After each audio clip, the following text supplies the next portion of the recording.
Alaska, 90,000 square miles of wilderness. There's no better place to look for new creatures than Alaska. Here, hundreds claim to have seen a mysterious beast. He could have reached through that window and grabbed us and hurt us severely. And thousands more have seen mysterious objects in the sky. I was actually terrified. I started looking around, praying that somebody else was standing there. For the first time, strange encounters are analyzed by a top expert using cutting-edge lie detection science. There's a lot of elements that go into telling whether someone's actually lying or not. Are these accounts true? Do you believe in monsters and mysteries?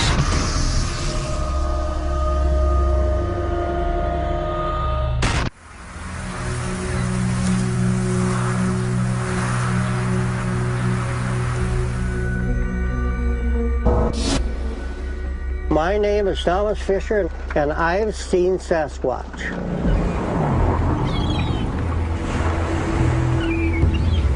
I live in Ketchikan, Alaska, and I fish salmon for a living. I could actually paint my windows black and run on the radar. That's how well I know this country. From his boat, Thomas Fisher has a front row seat to the edge of wild Alaska. There's places here where man has never been. It's just immense.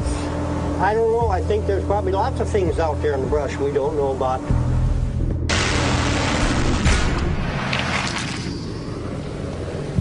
Jacoby Cove, southeast Alaska.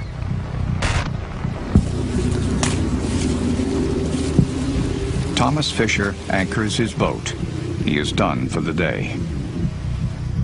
I had a deckhand, his name was Oliver, a young guy, and we anchored up for the evening. On a beach close by, Alaska's most ferocious predator is hunting. And we were watching a big grizzly bear on the beach about 100 yards away. And the bear had been there for a long time, and he wasn't afraid of us or nothing. The grizzly is a monster. Thomas keeps a wary eye on the massive beast from the safety of the boat. The bear was huge. I saw him a couple of times before. I'd say the bear was at least 11 feet. Thomas watches the grizzly for over 10 minutes when all of a sudden, the bear's behavior changes.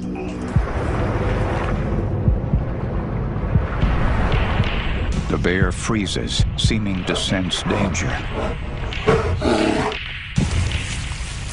And then, one of the world's most feared predators does something rarely seen.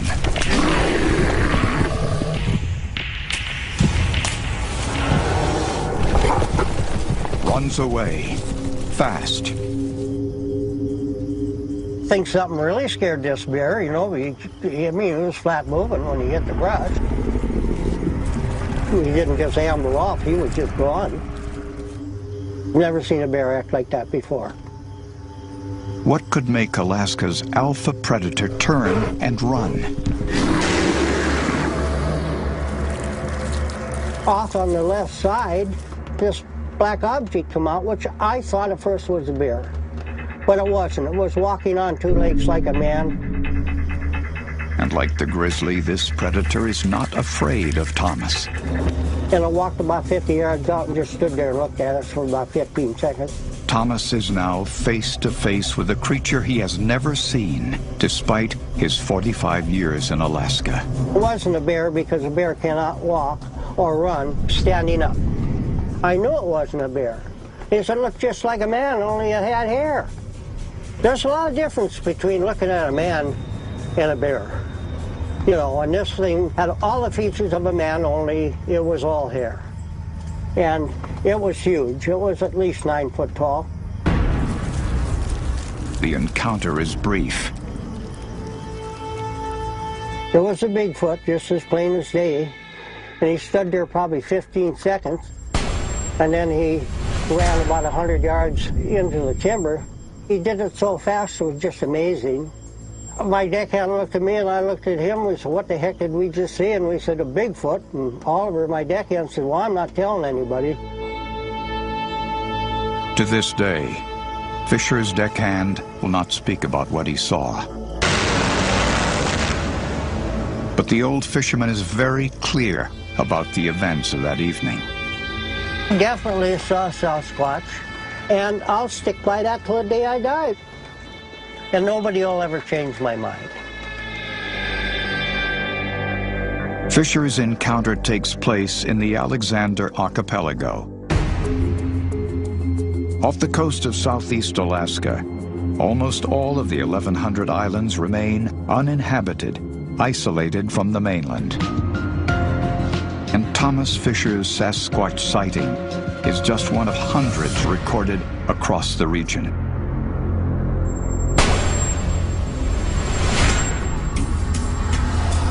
I've spoken with well over 100 people in this part of southeast Alaska, alleged seeing a large man-like hair-covered creature. A faculty member of the University of Alaska, Dr. Robert Alley has been documenting and writing about eyewitness accounts of Sasquatch for over a decade. What most people are describing is a very fleeting encounter with something that's very clearly not a bear. Today, he is traveling to Prince of Wales Island to evaluate physical evidence that the beast exists.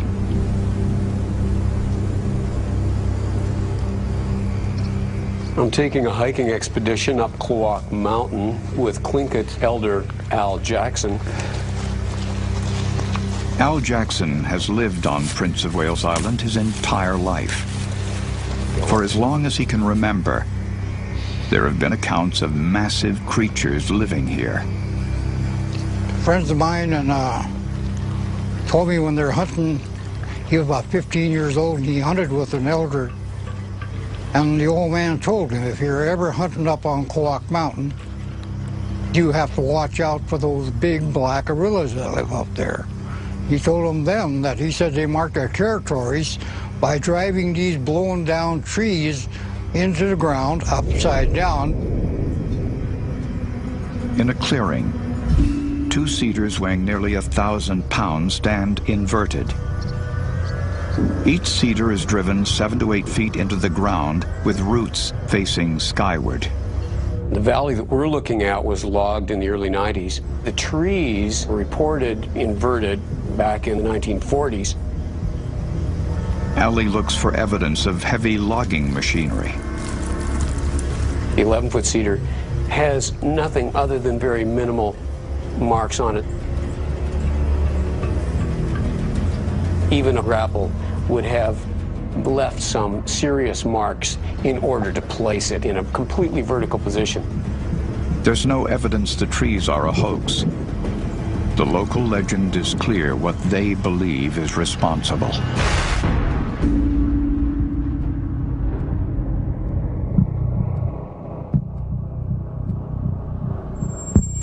Coming up, We couldn't shake this feeling of being watched. an island hunter believes he's being hunted. And a top lie detection expert determines whether Thomas Fisher is telling the truth. As you can see over here, a classic expression of disgust. I know what I saw, and nobody will ever change my mind.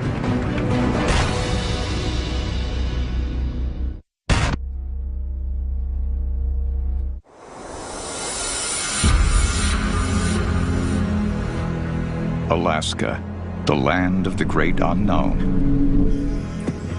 90,000 square miles of desolate frontier. Over 500 known species of animals live here.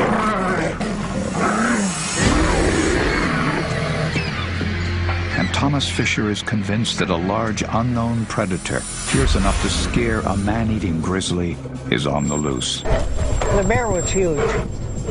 All of a sudden, something spooked him. Definitely saw Sasquatch, and I'll stick by that till the day I die. And nobody will ever change my mind.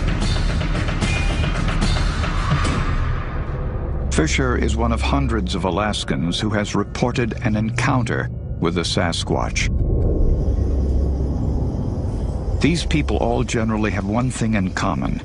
They spend a lot of time in the wilderness for a living. Woody Anderson is a native Alaskan. By tradition, he feeds his family by hunting and fishing. We've all been hunters all our lives. I started hunting when I was 5 years old. When he's not in the woods, Woody carves sacred masks for tribal ceremonies and for tourists.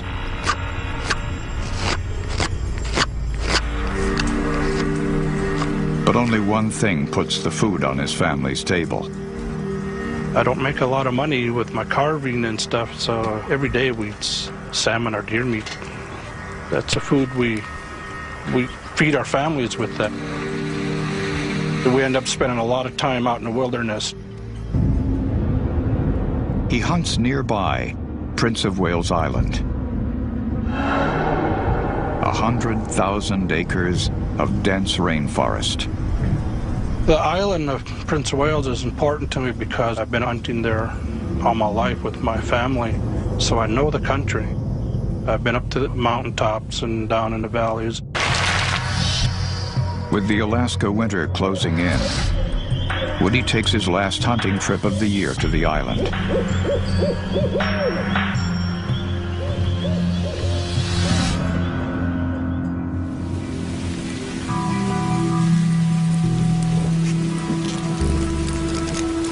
I took my sister hunting over on Prince of Wales. We're over there for a week. It was raining and blowing one evening. We're going to camp up on this mountain ridge, but the weather was just too nasty. We couldn't even get a fire going. So we drove down to Eagle's Nest. It was already closed for the winter. There was no one there. We pulled into this campsite. We drove in by the bridge, parked there, and tilted the seats back and tried to sleep the best we could. Woody settles for the night, but senses that something isn't right. We couldn't shake this feeling of being watched. The rain stops. Woody's sixth sense as a hunter is alert. Just really quiet, too quiet. No animal life, no bird activity.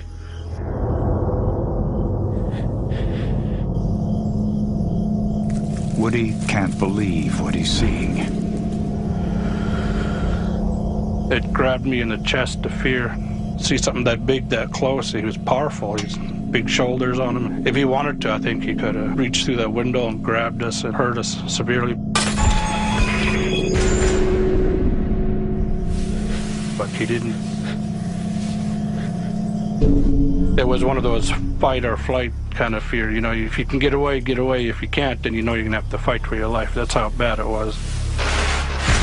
I sat up, I hollered, I screamed. The menacing beast disappears. An experienced hunter, Woody knows it's a Sasquatch. I'm out in the woods so much that I know what I saw. You know, it was mind-changing, changed my life. There's something out there that I don't know what it is. It's not human, and it's not an ape.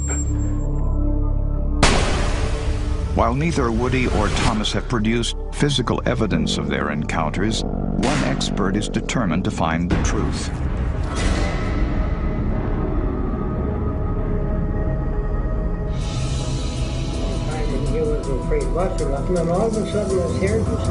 Maggie Pazian is a leading lie detection expert in micro-expression analysis. U.S. Homeland Security is one of her top clients. A hidden frown,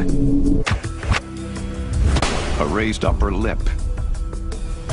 While seemingly insignificant is the difference between someone lying and telling the truth. Microexpressions are expressions that we produce on the face that last less than half a second, sometimes as short as 1/25th of a second. That's probably one of the neatest things that's ever happened to me in my life. Most people don't see them because they're not looking for them. And just stood there and looked at us. There was no bear. There was a Bigfoot, just as plain as day. Every face conveys micro-expressions, which makes a lie difficult to hide. A lot of times we can subdue them, we can minimize them, but they still come through. Here is the first time where Thomas Fisher actually gives us a micro-expression of emotion. As you can see over here, his whole face scrunches. Here, let me rewind it a little bit. Here you can see how he looks in his neutral element. And then we can see how around the nose bridge, all the skin is pulled up and we see wrinkles along the nose, the upper lip is raised, and the classic expression of disgust. This indicates Thomas's disdain for people who do not believe his story. That's a very salient clue that, he has real emotion about this story. Thomas Fisher believes that he saw Sasquatch.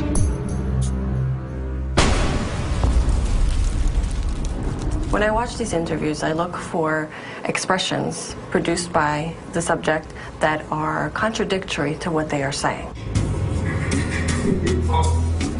For Woody, the test of truth will be determining if he was afraid of his brush with Sasquatch, an emotion nearly impossible to fake. You can see the eyebrows being raised, they're pulled together, there's tension in between the brow, and stretching of the lower lip, which is a classic sign of fear. These subjects saw something. They truly believe what they told us they experienced. Next, monster hunters chum for an Alaskan beast that rivals Loch Ness. It's putting a tug on it. Putting a tug on it! And mysterious sightings in the northern skies. Military radar advises they are picking up an intermittent primary target behind you. In trail, I think you.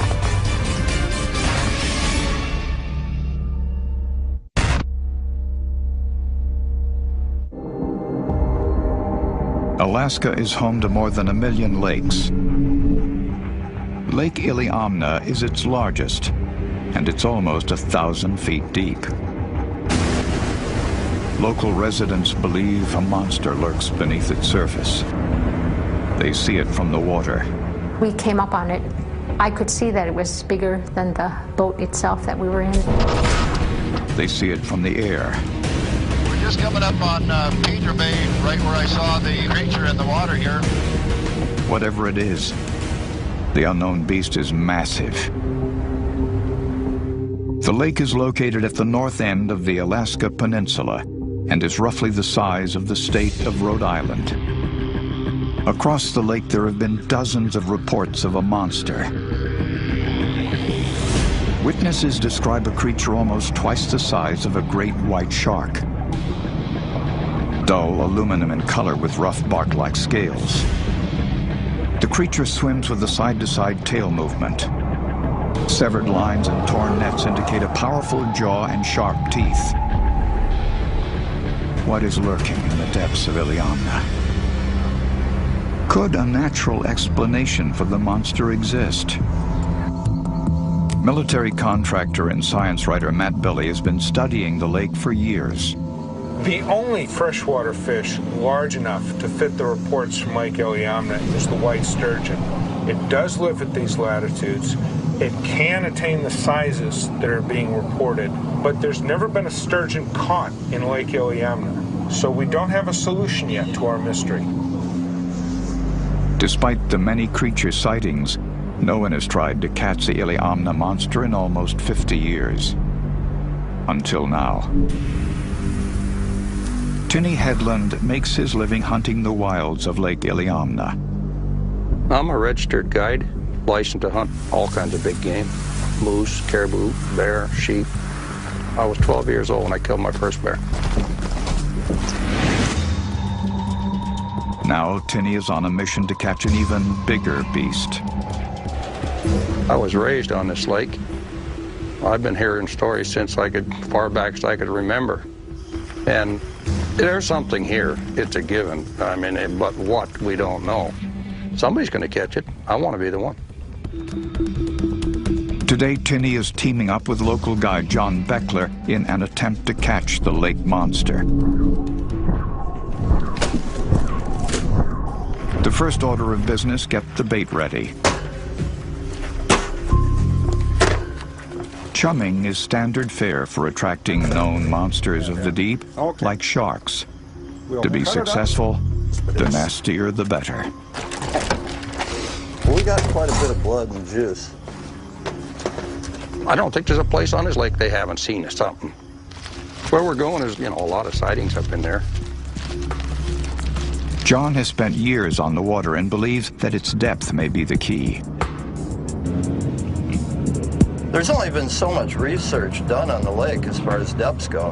Not every inch of it by any means has been looked at. I do believe in the Iliamna Lake monster. Monster's a funny term. Is it something prehistoric or something that's still, still a living species? Who knows? The Lake Iliamna region is completely isolated from the outside world.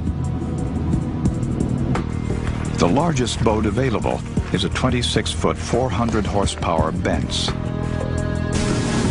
While the boat is small, if they hook the big one, they plan to tow it back to shore without landing it.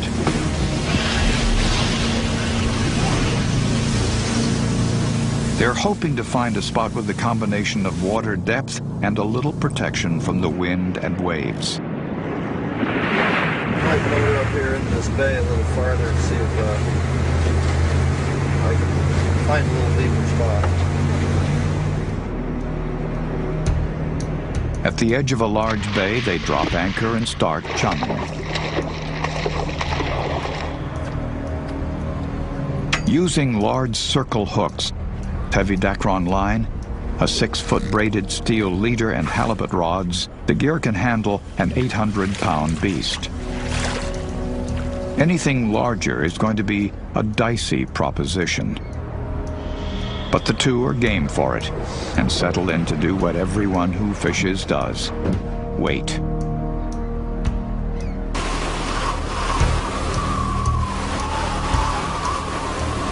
John, I got something.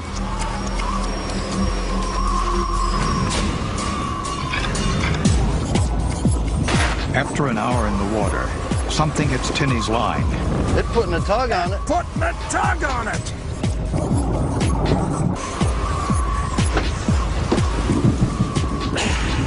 Tinny fights the beast for several minutes and then John takes over.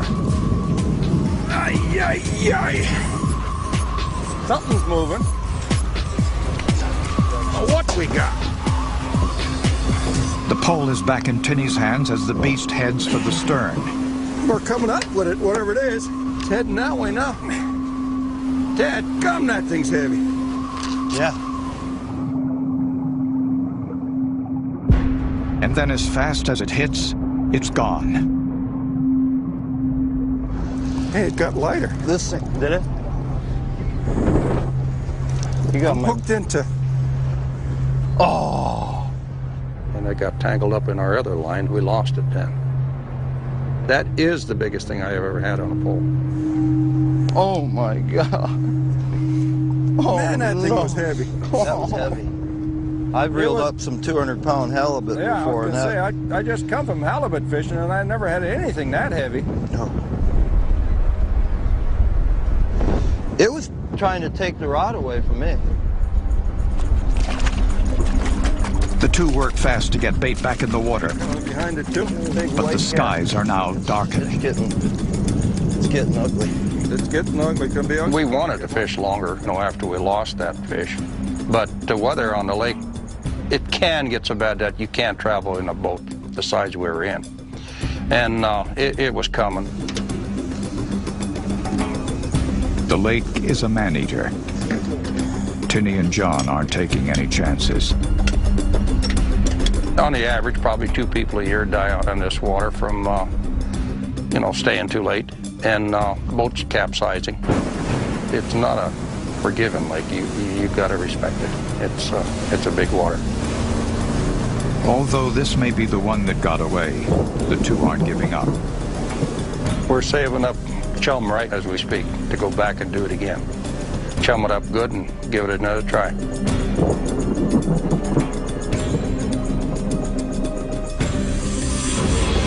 Coming up, one of the most famous UFO encounters in the world. Quite a big. If the pilot said it was a UFO, who are we to say it's not? This thing's very quite big.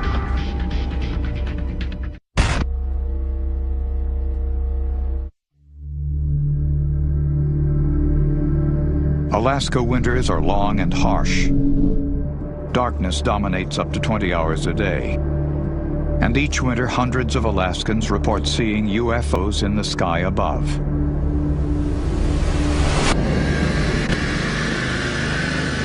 In the U.S., Alaska is one of the UFO hotspots. Brent Mitchell is Alaska's top UFO detective, a full-time investigator. His clients include satellite manufacturer Bigelow Aerospace. For the first time, a major corporation is sponsoring UFO research throughout the United States. UFO sightings seem to occur in a very high percentage and in very large numbers compared to the rest of the United States.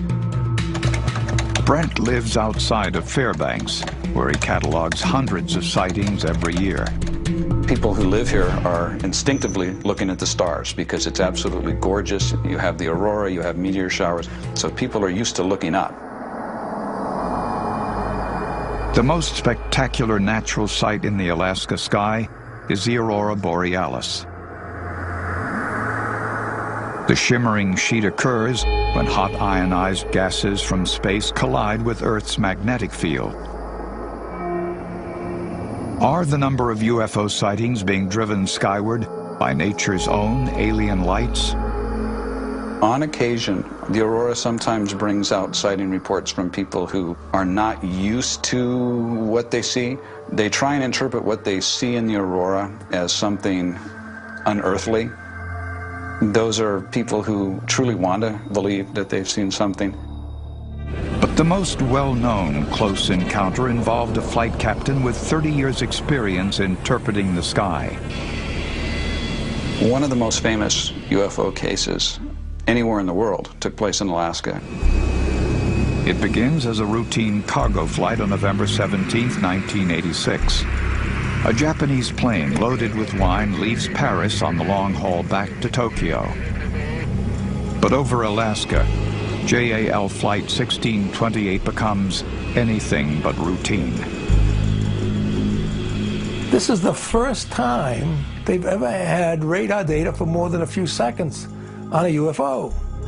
John Callahan was the FAA division head in charge of evaluations and investigations at the time of the JAL flight. You have an airplane or a structure or a craft that's sitting outside that 747's window, and it never entered my mind that it might really be a UFO until I saw the radar.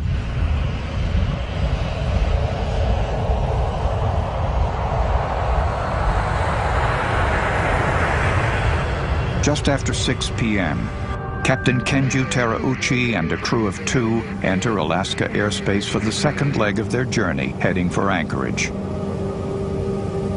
At the helm, Captain Terauchi has nearly 30 years in the cockpit.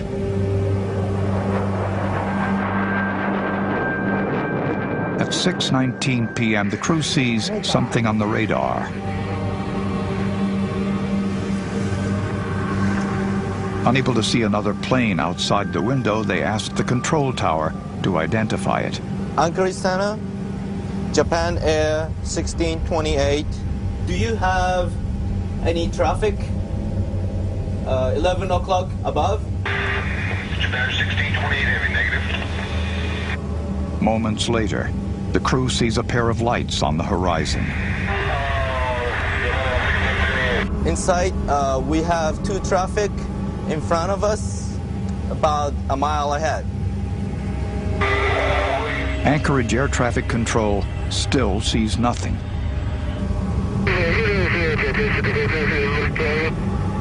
Over the next 30 minutes of that flight, a variety of incidents and things occurred that made this flight the mystery flight of UFOs.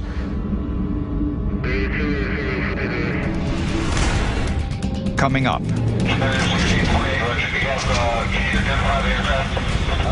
We're not sure, but we have the traffic in sight now. It's a huge ship out here. It's no longer an airplane. It's some kind of a huge thing out here that's 4 times as big as an aircraft carrier.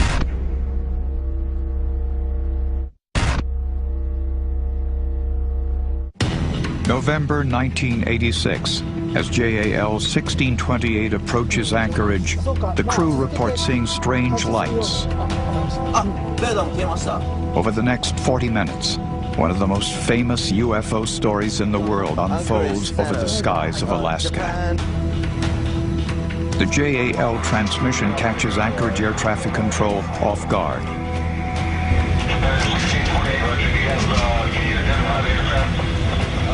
We're not sure, but we have the traffic in sight now. And when the controller hears these words, it's like death approaching him, because it means that somehow he screwed up. He missed something. Something's wrong somewhere. Anchorage Air Traffic Control now asks Flight 1628 to maintain visual contact with the unknown craft.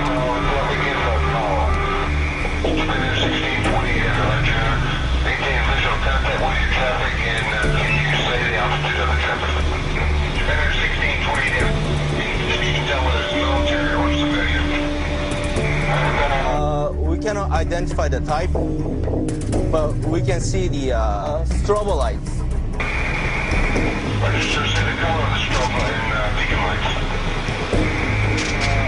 The color is white and yellow, I think.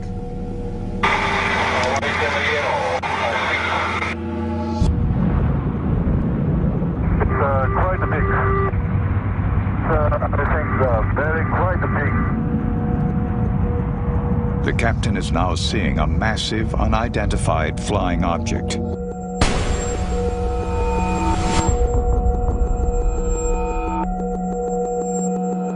It's a huge ship out here. It's no longer an airplane. It's some kind of a huge thing out here that's 4 times as big as an aircraft carrier. 19 minutes after first encountering the unidentified craft, the crew nervously requests a new altitude and change to their flight plan. The goal, shake the unknown craft. Request deviate from some object, request heading 240. Spinner 1628, roger, fighting 240. Spinner 1628, heavy. Deviations approved as necessary. Air traffic control requests that the Japanese airliner make a full circle. Spinner 1628, heavy. So I'm going to request you to make a right turn 360 degrees, 360-degree turn, and advise me what your traffic does then.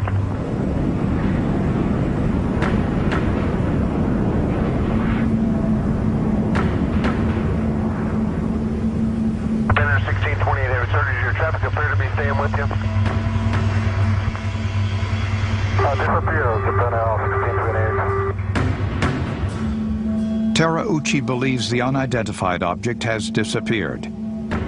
But now military radar picks up something behind the Japanese airliner. 1628 heavy. Military radar advises they are picking up intermittent primary target behind you. In trail, I say again.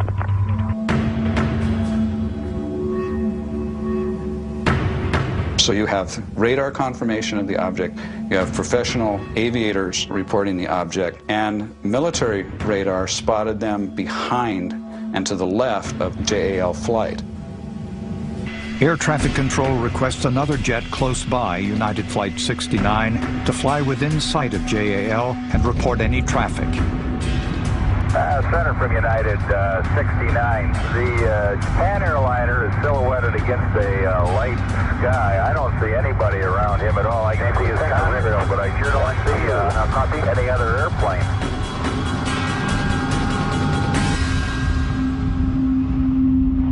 But United Flight 69 is too late.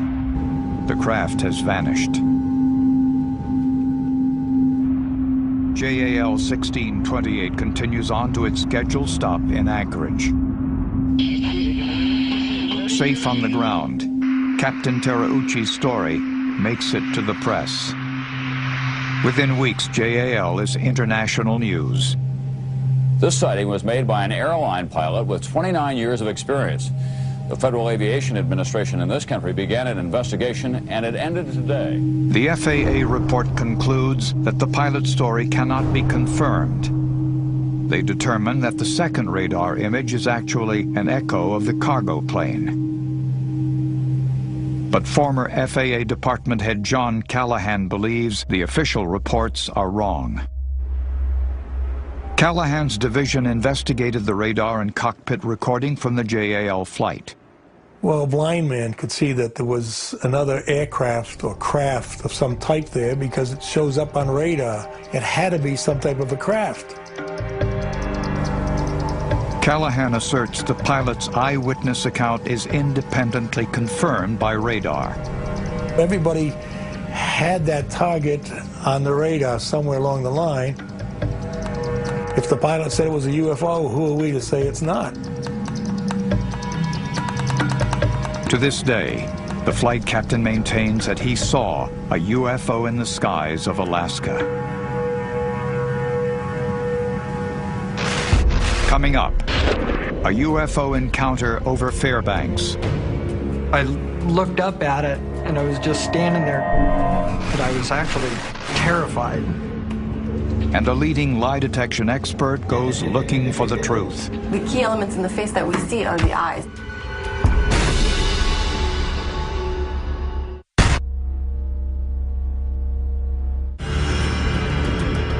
In Alaska, the northern winter brings long, clear nights. Every year, Brent Mitchell investigates hundreds of winter UFO sightings. Those reports come from all different types of people. You have professional people, you have working people. The average person that reports it has seen something. When I first saw this UFO, I was like, this isn't man-made. This can't be possible. I saw a flash of light, and shortly after that, a large orb appeared. It was hovering approximately 800 feet in the air, and I could see it just as vividly as looking at a car across the street. It was bright white. It was silent. I thought to myself, oh my Lord, they really do exist.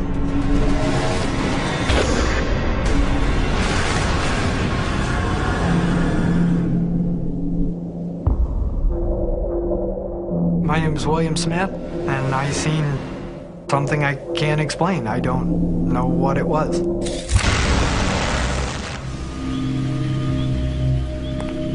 One winter night, William Smith leaves work very late. It was 10 to 1, March 16th, 2009. It's a day I'll never ever forget. I got off work, it was almost 1 o'clock in the morning, and I was pulling out onto the highway, and I seen this bright blue light coming from the left side. At first I thought it was a truck, because everybody around's got big, bright blue lights on their truck. I thought, oh my God, I just pulled out in front of somebody. Then I realized that the light wasn't coming from the road, that it was coming from above me. And then I was really scared. The light was literally shining down through the windows and onto the road and pretty much everywhere. The UFO is now hovering over William. I got out of the car, I looked up at it, and I was just standing there. I was actually terrified. I started looking around, praying that somebody else was standing there. And I was all alone out there. It was like, oh my God. It looked like an eye. And it had a white ring in the center of it with a blue circle in that. And it was probably 250 foot long, 125 foot wide. It was huge. It had no windows, no doors, and it was silent. And it was just floating along real slow. And then once it got past me, I jumped in the car and I started following it. It was exciting and terrifying all at the same time. I was keeping up with it, and it was starting to speed up, and it was going and going and going. I got up to about 90, and then it was just gone. It took off. I've never seen anything that fast in my life. It went from there to gone, just like that. William comes home shaken by the UFO encounter. When I first got home, I was so excited I could barely sit still. I did not sleep for 38 hours. Every time I'd lay down and try and go to sleep, I would close my eyes. That's all I would see was that thing flying along. That's all I could think about.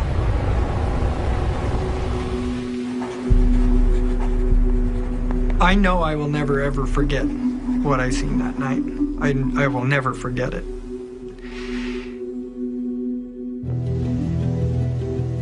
Top lie detection expert Maggie Pazian analyzes William Smith's UFO encounter. She's reading his face for micro-expressions or tells. The question, is he telling the truth? We're looking for a combination of movements on the face that, when they happen together, they relate to an emotion. If you look at this freezed frame of William Smith, the key elements in the face that we see are the eyes. The eyes are wide open. There's a lot of sclera visible, a lot of white visible above the iris. The lower lids are pulled tight, which is another key element of fear. And then in the lower face, we see a stretch in the lower lip, which is very common in fear. He shows this over and over again. These are key moments in the interview where he's sensing this fear, and he's showing us that he's feeling fear. Pazian determines that his continued fear means that William is telling the truth. He really, truly believes that he saw a UFO. Incredible. There is not a doubt in my mind that William saw something, and that it was unidentifiable, and it profoundly impacted his life. As far as Alaska, sightings are so unique and so diverse. When people are looking up, they'll see things that you wouldn't necessarily see in other places. From its dark winters to its unknown wilderness, Alaska is home to many mysteries. There's places here where man has never been. It's just immense. There's something out there that I don't know what it is. It's not human. I know I will never ever forget what I seen that night. I will never forget it. I think there's probably lots of things out there in the brush we don't know about. In Alaska, mysteries and legends have thrived for centuries and always will.